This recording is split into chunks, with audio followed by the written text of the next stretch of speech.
창세기 8장 13절에서 22절 말씀. 601년 첫째 달 곧 그 달 초하룻날에 땅 위에서 물이 거친지라. 노아가 방주 뚜껑을 제치고 본즉 지면에서 물이 거쳤더니 둘째 달 21의 날에 땅이 말랐더라. 하나님이 노아에게 말씀하여 이르시되 너는 내 아내와 내 아들들과 내 며느리들과 함께 방주에서 나오고 너와 함께한 모든 혈육 있는 생물 곧 새와 가축과 땅에 기는 모든 것을 다 이끌어내라. 이것들이 땅에서 생육하고 땅에서 번성하리라 하시매 노아가 그 아들들과 그의 아내와 그 며느리들과 함께 나왔고 땅 위의 동물 곧 모든 짐승과 모든 기는 것과 모든 새도 그 종류대로 방주에서 나왔더라. 노아가 여호와께 제단을 쌓고 모든 정결한 짐승과 모든 정결한 새 중에서 제물을 취하여 번제로 제단에 드렸더니 여호와께서 그 향기를 받으시고 그 중심에 이르시되 내가 다시는 사람으로 말미암아 땅을 저주하지 아니하리니 이는 사람의 마음이 계획하는 바가 어려서부터 악함이라. 내가 전에 행한 것 같이 모든 생물을 다시 멸하지 아니하리니 땅이 있을 동안에는 심음과 거둠과 추위와 더위와 여름과 겨울과 낮과 밤이 쉬지 아니하리라. 아멘. 함께 기도하겠습니다. 하나님, 우리를 살려주시고 생명 주신 은혜에 감사합니다. 하나님께서 우리에게 주셨던 그 생명의 은혜를 기억하며 오늘도 내 삶 가운데 온전한 은혜의 삶을 살아갈 수 있도록 함께하여 주시옵고 또한 그 은혜를 증거하는 자 되게 하여 주옵소서. 이 모든 말씀 예수님 이름으로 기도하였습니다. 아멘. 할렐루야. 죽을 수밖에 없는 우리에게 생명을 주시고 또 그 생명을 따라서 주께서 주신 은혜로 살아갈 수 있도록 허락하여 주신 주의 이름을 높이 찬양합니다. 오늘 우리가 함께 나눌 말씀의 제목은 나 같은 죄인 살리신이라고 하는 제목으로 찬송가 제목 그대로의 내용입니다. 우리 믿음의 동역자들께서는 어떠신지요? 삶의 자리에서 그리고 또 삶의 현장에서 나 같은 죄인을 살려주신 그 은혜가 그대로 경험되고 그대로의 감사의 이유가 되고 계신지요? 사실 우리가 하나님께 받은 은혜가 여러 가지가 있지만 그 중에 가장 크고 본질적인 은혜가 바로 나 같은 죄인을 살려주신 은혜이지만 우리 삶의 자리에서는 그것을 잊어버리고 살 때가 참 많이 있습니다. 오늘 말씀은 우리가 이미 보아서 알지만 노아가 홍수 사건 이후에 땅이 다 마르고 방주에서 나오는 장면이 오늘 말씀의 배경입니다.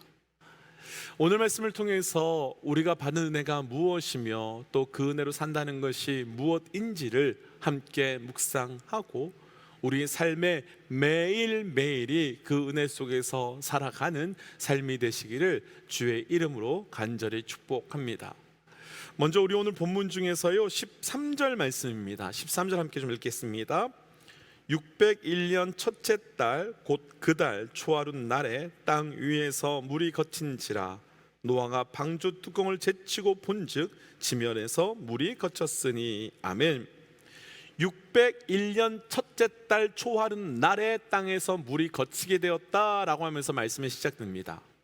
창세기 5장에서 나오던 말씀을 다시 한번 좀 생각해 보고 싶습니다. 창세기 5장에서 에녹은 아이를 낳고 그 아들의 이름을 무두셀라라 지었는데 그 이름의 뜻은 무두셀라라고 지었던 그 이름의 뜻은 그가 죽으면 심판이 온다라는 뜻이었습니다. 그리고 실제로 무두셀라가 죽던 해에 하나님께서는 약속하셨던 말씀대로 온 땅에 홍수가 차서 심판의 사건이 임하게 하셨습니다. 그리고 드디어 오늘 말씀에서는 601년 1월 1일, 사실 연도로는 601년이지만 실질적으로는 1년 1월 1일에 땅이 말랐다고 말씀하시면서 완전히 새로운 시대의 시작, 완전히 다른 세대의 출발에 대한 말씀을 우리에게 주고 계십니다. 사실 누구에게나 새로운 출발이라고 한다는 것은 긴장도 되지만 설레기도 하고 또 걱정도 되지만 기대도 있습니다. 그럼 노아의 입장은 어땠을지 우리가 한번 생각해 보고 싶습니다. 120년 동안 수고해서 방주를 열심히 지었습니다. 그리고 말씀하신 대로 홍수가 났고 살아남은 사람들은 자기와 자기 가족들밖에 없습니다. 그럼 이때 방주를 열고 나왔을 때 노아의 마음은 어땠을까요? 이제 완전히 다시 새롭게 시작할 수 있다는 기대감으로, 그리고 이제 정말 제대로 해보자는 그 굳은 결단으로 나왔을까요? 아마도 그러지 못했을 것입니다. 아마도 그렇게 할 수 없었을 것 같습니다. 지난주 한국은 비가 엄청나게 많이 와서 많은 분들이 어려움에 놓였다는 것을 우리가 뉴스를 통해서 보았을 것입니다. 제가 한국에서 사역할 때 강원도 평창이라는 곳에 엄청난 폭우와 홍수로 인해서 완전히 잠겨버리는 일이 있었습니다. 그래서 교회에서 성도들과 함께 어려움을 당하신 분들을 돕기 위해서 내려갔는데, 버스에서 내려서 현장을 보면서 두려움이 몰려올 정도로 아주 참혹했습니다. 당시 상황은 정말 상상이었고 현지에 계신 분들은 완전히 망연자실해서 계셨습니다. 산에서는 엄청난 바위들이 굴러 내려와서 집을 덮쳤고, 한 해 동안 애써서 농사하신 모든 작물들은 흔적도 찾아볼 수 없었습니다. 그리고 어디가 길인지 어디가 집인지조차도 구분할 수 없을 정도로 완전히 참혹했습니다. 분명히 노아가 방주의 문을 열고 나왔을 때 모습이 그런 모습이었을 겁니다. 사람들의 시체와 동물들의 사체가 이리저리 둥글고 있었을 것이며, 산이며 나무며 온갖 것들이 완전히 엉망이 되어 있었을 것입니다. 분명 하나님의 시계는 새롭게 시작되는 1월 1일이지만 노아의 시간은 12월 31일 같이 더 이상 어떤 가능성도 어떤 것도 꿈꿀 수 없는 마지막 시간에 가 있었을 것입니다. 과연 이런 상황에서 노아가 다시 시작할 수 있었겠습니까? 만약 우리가 그런 상황이라면 어떤 가능성을 기대하면서 다시 시작해보겠다고 말씀하시겠습니까? 그때 하나님께서는 이렇게 말씀하십니다. 우리 오늘 본문이요 17절인데요 함께 읽어보죠. 17절입니다. 너와 함께한 모든 혈육 있는 생물 곧 새와 가축과 땅에 기는 모든 것을 다 이끌어내라. 이것들이 땅에서 생육하고 땅에서 번성하리라 하시매. 아멘. 하나님께서 망연자실에 있는 노아에게, 그리고 절망에 있는 노아에게 방주에 있는 것들을 다 끌어내라고 하며, 그것들을 통해서 하나님께서 생육하고 번성하게 할 것이라고 말씀하고 계십니다. 나 같은 죄인 살리신, 오늘 말씀을 나누고 싶은 첫 번째 말씀이 바로 여기에 있습니다. 우리의 삶도 그럴 수 있습니다. 분명히 하나님께서 말씀하셨고 무엇인가 시작하려고 완전히 결단했는데 그 시작이 완전히 절망으로부터 시작되고 완전히 없음으로, 깨어짐으로부터 시작할 수 있습니다. 그래서 시작할 수 있을까? 다시 해볼 수 있을까? 라고는 두려움이, 염려가 우리에게 있을 수도 있습니다. 그런데 그때 우리가 기억해야 될 것이 하나 있습니다. 우리는 나 같은 죄인 살리신 은혜를 받은 은혜의 사람이라는 것을 기억하셔야 됩니다. 하나님께서 노아를 왜 살려주셨습니까? 이미 우리가 말씀에서 나눴지만 그가 남들보다 더 거룩해서 살려주신 것도 아니고, 그가 어떤 탁월한 능력이 있어서 살려주신 것도 아닙니다. 그러니까 곧 하나님께서 노아를 살려주신 것은 어떤 가능성을 보고 살려주신 것도 아니고, 어떤 능력을 보고 살려주신 것이 아니라 노아에게 주신 약속 때문에 살려주신 겁니다. 곧 하나님께서 노아를 살려주신 것은 노아에게 어떤 가능성도 없지만, 어떤 능력도 없지만 그에게 주신 약속으로 그를 살리신 겁니다.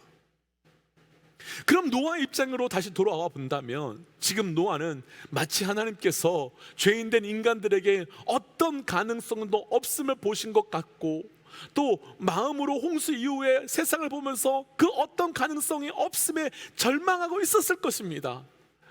그런데 바로 이때 하나님께서는 내가 이 땅에 생육하고 번성하게 하시겠다고 약속해 주십니다.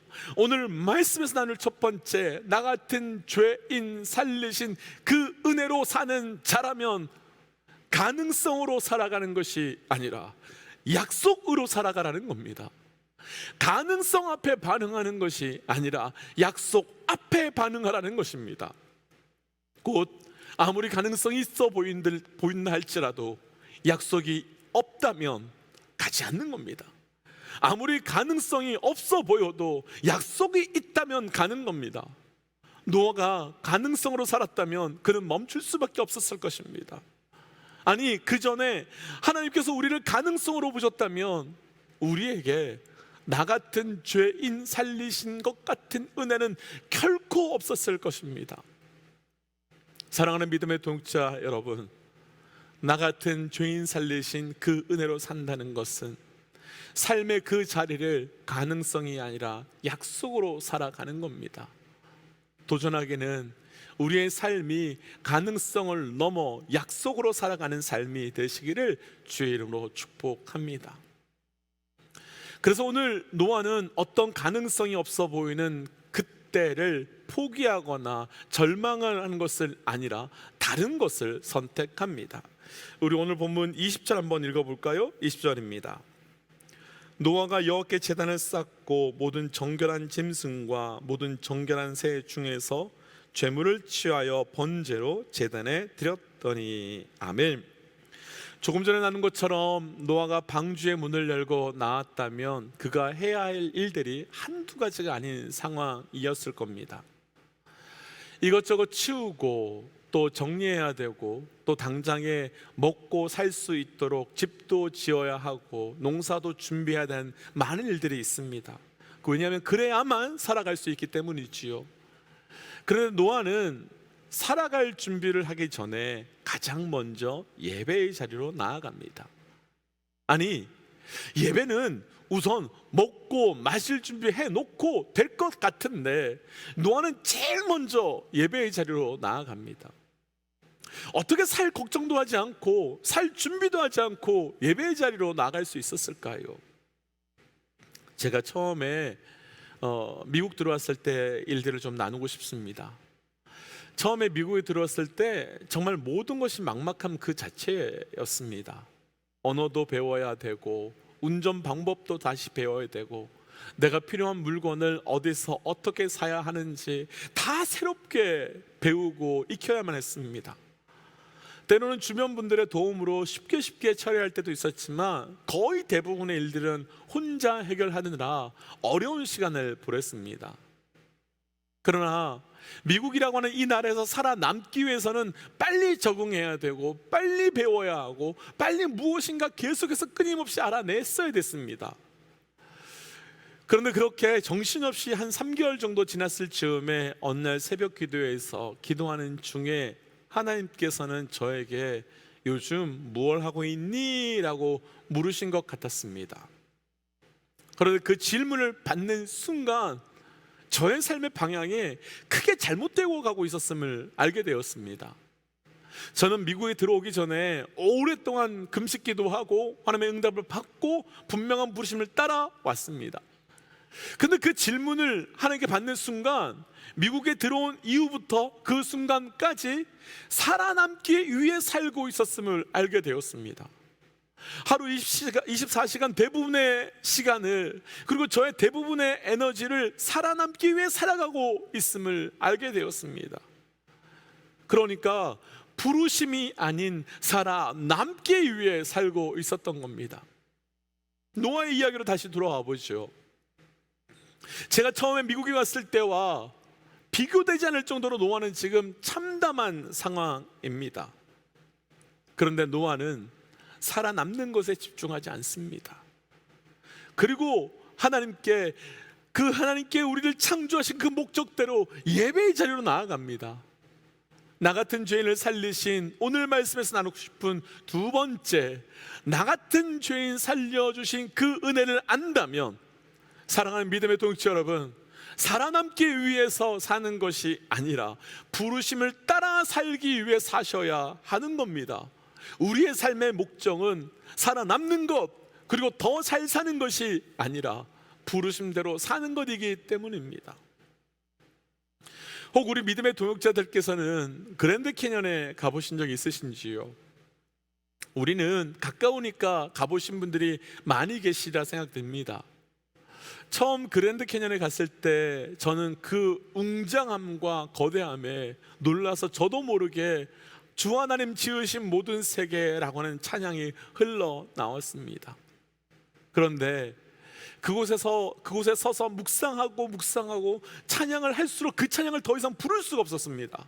왜냐하면 그랜드 캐년의 모습은 노아의 홍수의 사건을 증명하는 증거였기 때문이었고, 그 말은 홍수가 일어난 그때 내가 만약에 여기서 있었다면 나는 죽을 수밖에 없는 죄인인데 하나님께서 그 은혜를 내게 주셔서 내가 살고 있고 살게 되었기 때문이었습니다.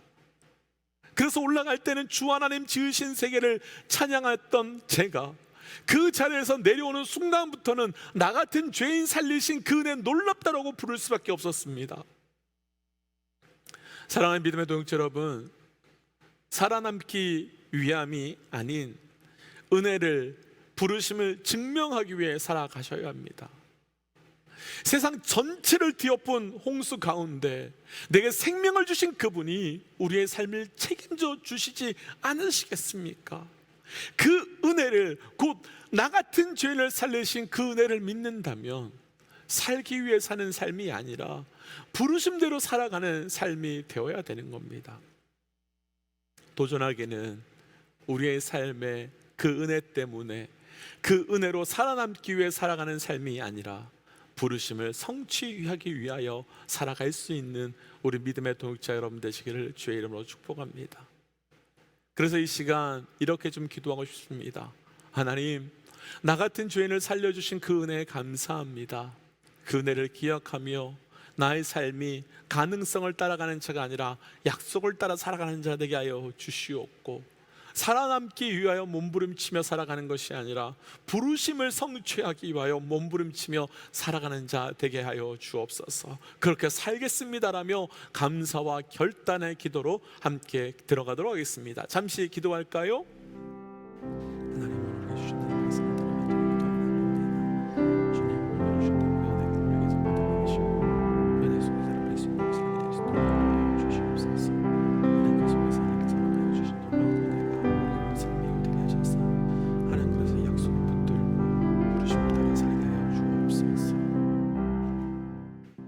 하나님, 오늘 주신 말씀을 따라 기도합니다. 나 같은 죄인 살리신 그 은혜를 우리가 고백하는 자 되길 원하오니 그 은혜가 우리 가운데 풍성하게 고백될 수 있도록 10년 가운데 좌정하여 주시옵소서. 하나님, 나 같은 죄인을 살려주신 그 은혜 때문에 우리가 살아남기 위하여 살아가는 자가 아니라 부르심을 성취하기 위하여 살아가는 자 되게 하여 주시고, 성공할 수 있는 가능성을 따라가는 자가 아니라 주께서 주신 약속을 따라 나아갈 수 있는 삶이 될 수 있도록 우리와 동행하여 주옵소서. 그래서 오늘 하루가 나 같은 죄인 살리신 그 은혜를 그대로 성취하는 자 되길 원합니다. 이 모든 말씀 예수님 이름으로 기도하였습니다. 아멘. 사랑하는 믿음의 동역자 여러분, 우리는 주의 그 나 같은 죄인 살리신 그 은혜로 사는 자입니다. 그 은혜를 기억하며 오늘 하루도 우리의 삶의 가능성이 아닌 약속을 따라 사시고, 살아남기 위함이 아니라 부르심을 응하기 위하여 부르심대로 살아가시기를 주의 이름으로 도전합니다. 우리 함께 시간 선포하고 또 각자의 기도의 자리로 또 삶의 자리로 들어가지요. 함께 선포하겠습니다. 하나님은 살아계십니다. 아멘. 함께 기도하겠습니다.